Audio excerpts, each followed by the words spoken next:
दोस्तों, आज हम आपको पुलिस के बारे में बताएंगे कि भर्ती में क्या क्या होता है, कैसे भर्ती होती है, पूरा तरीका क्या क्या आता है, सिलेबस में क्या क्या होता है। इस सभी के बारे में हम आपको जो है आज जानकारी देंगे अच्छे से, जो समझ आए देखना। देखिए, यहाँ पे मैंने कुछ लिख रखा है जो इसकी क्वालिटी होती है, क्या क्या होता है क्या क्या नहीं होता है। Uttar Pradesh police constable PAC भर्ती। इसमें क्या है कि जो भर्तियाँ होती हैं हमारे विभाग में, इसमें क्या है, कांस्टेबल और पीएसी की होती हैं स्टार्टिंग में।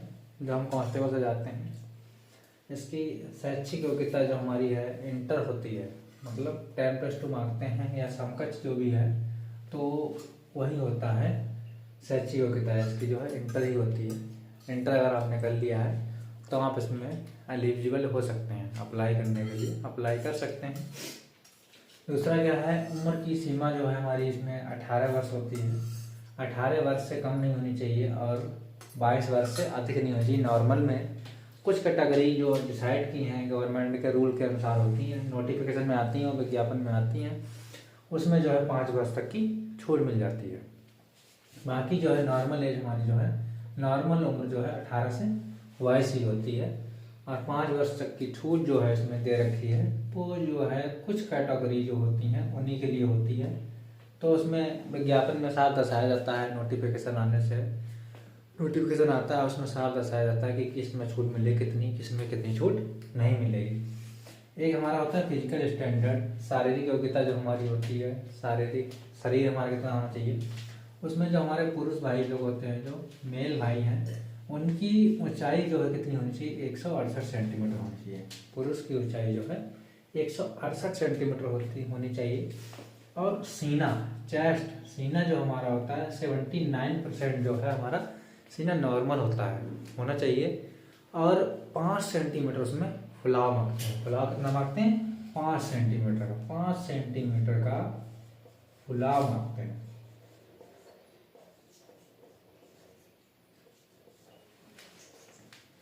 सेवेंटी 79 नॉर्मल आपका पहले मापा जाएगा, उसके बाद फिर आपसे बोल देंगे कि आप सीना जो है फुलाइए। जब आप सीना फुलाएंगे तब आपका फुलाने के बाद मापा जाता है दोबारा, तो उसमें सीना हमारा जो है 84 होना चाहिए, कम से कम जो है 84 होना चाहिए। 5 सेंटीमीटर का फुलाव मापते हैं। उसके बाद महिलाएं जो है हमारी हैं, महिलाओं के लिए ऊंचाई जो है 152 सेंटीमीटर रखी गई है। 152 सेंटीमीटर ऊंचाई होनी चाहिए उनकी। और एक वजन उनका मापा जाता है, वजन जो है 40 किलोग्राम जो है होना ही चाहिए। 40 से कम वजन है तो समस्याएं हो सकती हैं, 40 से ऊपर है कोई समस्या नहीं है। तो महिलाओं का वजन जो है 40 किलोग्राम तक होना चाहिए। ये तो हमारा फिजिकल स्टैंडर्ड हो गया। बाकी आप फॉर्म जब अप्लाई कर देते हैं उसके बाद आपका एंटर होना चाहिए, आप एज में होने चाहिए फिट। उसके बाद जो है शारीरिक योग्यता आपकी अगर सही है, 168 सेंटीमीटर ऊंचाई आपने माप रखी कि हमारी हो जाएगी। सीना तो हो ही जाता है ना, हम मेहनत करते हैं सीना हो जाता है। और महिलाओं की ऊंचाई इतनी है तो आप इसमें जो है एलिजिबल हो जाएंगे और आप इसमें अप्लाई कर सकते हैं। बाद में क्या होता है प्रोसेस, उसके बाद क्या है आपका चयन प्रक्रिया होती है, हमारा सिलेक्शन प्रोसेस होता है कि वो कैसे होता है, क्या क्या होता है उसमें। सिलेक्शन प्रोसेस में सबसे पहले क्या होता है, हमारी लिखित परीक्षा होती है, रिटन टेस्ट होता है सबसे पहले। उसके बाद हमारा जो है फिजिकल टेस्ट होता है। रिटन टेस्ट में जब हम क्वालिफाई कर जाएंगे, मेरिट बन जाएगी, उसके बाद हमारा फिजिकल टेस्ट होता है। फिजिकल जब क्वालिफाई हो जाते हैं उसके बाद हमारा जो है मेडिकल टेस्ट होता है। 3 ही स्टैंडर्ड है, लास्ट में हमारी फाइनल मेरिट लग जाती है, बस आपका सिलेक्शन हो जाता है। लास्ट में हमारी जो है फाइनल मेरिट लग जाती है। फिजिकल सबसे पहले लिखित परीक्षा होगी। लिखित परीक्षा में आप उनकी कैटेगरी में जितने जहाँ तक मेरिट लगती है वहाँ तक आ गए तो हमको उसके बाद फिजिकल टेस्ट के लिए बुलाया जाएगा। फिजिकल टेस्ट के बाद अगर फिजिकल टेस्ट की मेरिट लगती है उसके बाद आपको मेडिकल टेस्ट के लिए बुलाया जाएगा। और मेडिकल टेस्ट में आप होगा तो फिर तो आपका फाइनल हो ही जाता है ना। फिर आपको 99% चांस हो जाते हैं कि आप सिलेक्शन हैं, क्योंकि फिजिकल टेस्ट के बाद ही हमारी जो है मेरिट लगती है और वही हमारी जो है जहाँ तक फाइनल मेरिट होती है। उसके बाद हमारी कोई मेरिट नहीं लगती है हाँ। और इसमें जो है जिसका मेडिकल अगर अच्छे से हो गया तो उसका सिलेक्शन हो ही जाता है। दूसरा क्या है हमारा, लिखित परीक्षा में क्या क्या आता है। मैंने फिजिकल स्टडी में बता ही दिया कि आपको इतना इतना होना चाहिए। लिखित परीक्षा में हमारा क्या कहता है, लिखित परीक्षा में ज़्यादा कुछ नहीं आता है, इसमें नॉर्मल ही होता है, सामान्य बेसिस पे। सबसे पहले हमारा जनरल नॉलेज आता है, जीके होता है। उसके बाद हमारी हिंदी आती है, सामान्य हिंदी, हमारी अंकगणित आती है और तर्क शक्ति, रीजनिंग। टोटल पेपर जो है हमारा, हाँ, 160 क्वेश्चन आते हैं और वो हमारे जो हैं 300 अंक के होते हैं, है ना। इसमें टोटल पेपर जो है हमारा, कुल पेपर जो है 300 नंबरों का होता है। इसमें हमारी नेगेटिव मार्क्स भी लगते हैं। नेगेटिव मार्किंग हमारी इसमें 1/4 होती है, 0.25% होती है और 1/4। अगर आपके 4 क्वेश्चन गलत हैं तो उसमें 1 क्वेश्चन आपका जो है सही वाला चला जाएगा। ये हमारी 1/4 जो है नेगेटिव मार्किंग मानी जाती है। शारीरिक परीक्षा, अगर आप लिखित परीक्षा में पास हो जाते हैं उसके बाद शारीरिक परीक्षा होती है। शारीरिक परीक्षा में आपका जो है सीधे सीधे जो है दौड़ कितनी होती है हमारी, ना। सबसे बड़ी समस्या आती है दौड़ में। कुछ बच्चे रिटन क्वालिफाई हो जाते हैं, दौड़ नहीं कर पाते हैं। तो दौड़ में क्या है कि 4.8 अधिक से अधिक टाइम में 25 मिनट है। 25 मिनट में आपको 4.8 किलोमीटर दौड़ पास करनी होती है। बस इसमें आप चाहें 20 मिनट में निकाल लें, 22 मिनट में निकाल लें, लेकिन आपको नंबर नहीं मिलते। नंबर आपके इसमें नहीं है, आपको ये केवल पास करनी होती है।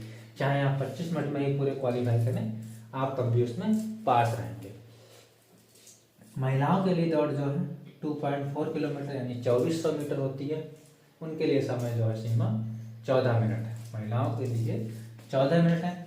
इसमें बस आपको अधिक से अधिक ग्राउंड हमारे यहाँ जो है 400 किलोमीटर के ही होते हैं, 400 मीटर के ही होते हैं। इसमें जो है बस 12 चक्कर आपको लगाने होते हैं और जो है आराम से हमारा हो जाती है दौड़। किताबें कुछ इसमें लिख रखी हैं। वैसे तो आप जो मन चाहें वो किताब पढ़ें, लेकिन बस सारा सब सेम ही होता है, बस चैप्टर पूरे होने चाहिए। हमें उसमें ये चीज़ देखनी होती है कि हमारा जो सिलेबस आएगा क्या क्या आएगा, उसमें सारे चैप्टर हैं या नहीं है। मेन चीज़ वो होना चाहिए किताब में। क्वेश्चन बस सारे टाइप के हैं या नहीं है, ये चीज़ें होती हैं।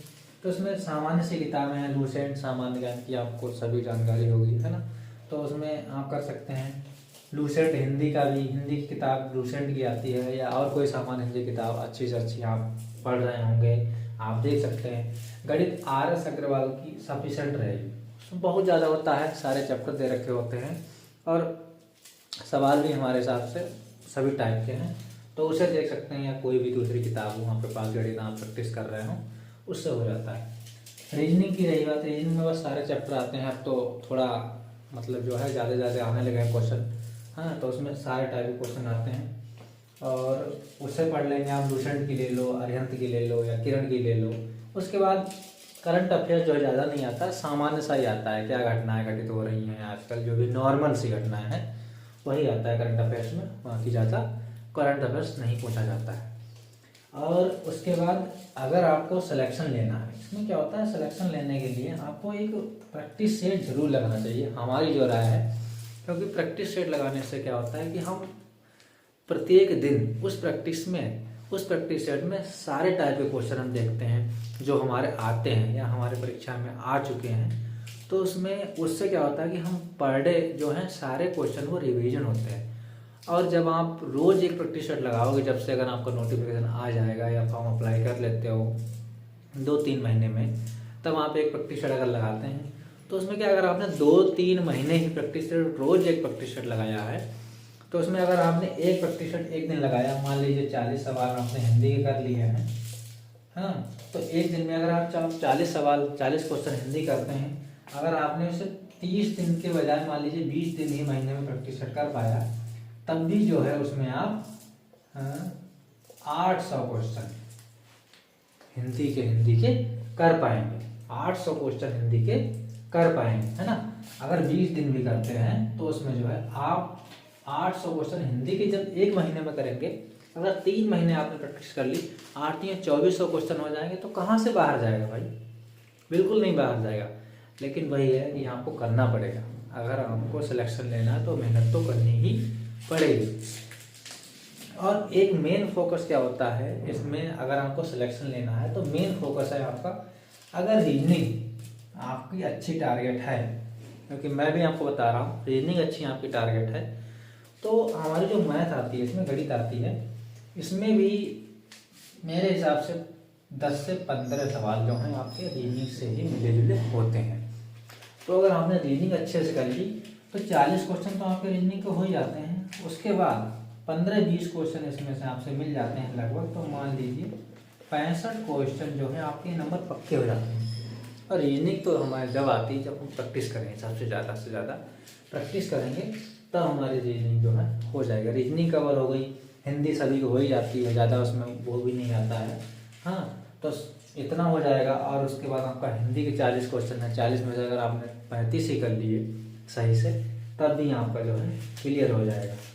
रीजनिंग, हिंदी और आपकी मैथ्स भी ज़्यादा हार्ड नहीं आती, नॉर्मल मैथ ही आती है, जो बेसिक हम इंटर तक पढ़ते आ रहे हैं। परसेंटेज है हमारा, हाँ, लाभ हानि है, औसत है, यही आता है। इससे ज़्यादा जो है हमारी मैथ में नहीं आता है। ज़्यादा से ज़्यादा यही देते हैं क्योंकि नॉर्मल ही देते हैं।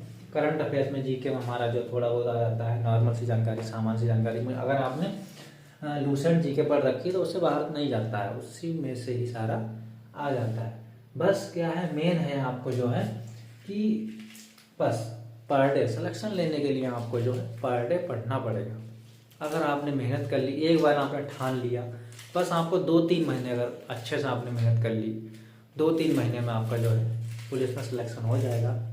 इतना हमारा दावा है। अगर आपने मेहनत कर ली तब अच्छे से कि आपको नहीं बस हमें करना ही करना है, तो उसमें यही है, आप एक बार विज्ञापन जब भी आता है, अभी कोई कहा नहीं जा सकता कब आता है कब नहीं आता है, विज्ञापन जब भी आता है आप अगर एलिजिबल हैं तो आप अप्लाई कीजिए और अप्लाई कीजिए। उसके बाद आप जो है बस अपनी तैयारी अच्छे से करना शुरू कर दिए। रनिंग की बात रही, रनिंग भी अगर आपका रिटन क्वालिफाई हो जाता है, उसके बाद भी अगर 1 महीने आप अच्छे से मेहनत से अगर प्रैक्टिस कर लेते हैं रनिंग की, तो रनिंग भी आपकी आराम से निकल जाएगी। क्योंकि ज़्यादा नहीं है, 4800 मीटर है बस, है ना, 5 किलोमीटर है। आप पर डे अगर प्रैक्टिस करेंगे, 1 महीने पर डे अगर आप प्रैक्टिस करेंगे तो आपकी रेस निकल जाएगी। ये 100% हम दावे के साथ कह सकते हैं। लेकिन आपको मेहनत करनी पड़ेगी, कंजूसी नहीं करनी पड़ेगी मेहनत में दोस्तों। तो वही है कि आप बस सब कुछ मेहनत करें। अगर चाहें तो पुलिस में आप सिलेक्शन 3 महीने में ले सकते हैं। अगर आप इतना मेहनत करेंगे तो 3 महीने में सिलेक्शन ले सकते हैं। तो बस यही जानकारी थी दोस्तों। हाँ, वैकेंसी के बारे में भी कुछ कहा नहीं जा सकता कि कब आ रही है कब नहीं आ रही है, लेकिन हो सकता है बहुत जल्द वैकेंसी आ जाए। बस आप अपनी तैयारी रखिए और जब हम बिल्कुल पूरी तरह से प्रिपेयर होंगे, जब भी हमारा मौका लगेगा हम उसमें बस कूद पड़ेंगे और हमारा सिलेक्शन हो जाएगा। थोड़ी बहुत प्रैक्टिस जो है अभी से स्टार्ट कर दीजिए, फिर प्रीवियस ईयर देखिए उसमें क्या होता है क्या नहीं होता है, कैसे क्वेश्चन आते हैं। अगर जो हमारे नए बच्चे हैं, है ना, जो इसी बार अप्लाई करेंगे या जिन्होंने फर्स्ट टाइम अप्लाई करने के चांस हैं, तो उसमें क्या है, हमें देखना चाहिए कि किस प्रकार से क्वेश्चन आते हैं, है ना, कि किस प्रकार से क्वेश्चन इसमें लिए जाते हैं, कहाँ से क्वेश्चन आते हैं। एक आध प्रैक्टिस सेट जो है हल कीजिए। पेपर हमारा अभी तक तो ऑफलाइन ही हो रहा था, अब हो सकता है ऑनलाइन हो जाए। इसके बारे में कुछ कहा नहीं जा सकता, विज्ञापन आएगा तभी क्लियर होगा कि उसमें कैसा एग्जाम होगा, है ना। तो अभी तो ऑफलाइन ही पेपर होता है और ऑफलाइन पेपर समय जो है बहुत सफिशिएंट है ना। उसके लिए बस मेन चीज़ है प्रैक्टिस आपको करनी पड़ेगी, ठीक है। प्रैक्टिस हो और बाकी कोई सुझाव हो तो कमेंट में आप बताइएगा, उसके बारे में भी आपको जानकारी देने की पूरी से पूरी कोशिश की जाएगी, ठीक है। तो बस मेरा आपसे यही कहना है, मेहनत करिए और नौकरी लीजिए एक बार, बस बड़ा अच्छा लगता है, ठीक है। चलो, हाँ, जय हिंद दोस्तों, नमस्कार। अगर चैनल हमारी जानकारी अच्छी लगी हो तो चैनल को हमारा सब्सक्राइब करें, शेयर करें। कोई भी इससे रिलेटेड आपको जानकारी चाहिए हो तो हमारे चैनल पे कांटेक्ट करें, हाँ, कमेंट करें और अधिक से अधिक हो सकेगा तो हम क्वेश्चन का आपके आंसर देने की कोशिश करेंगे।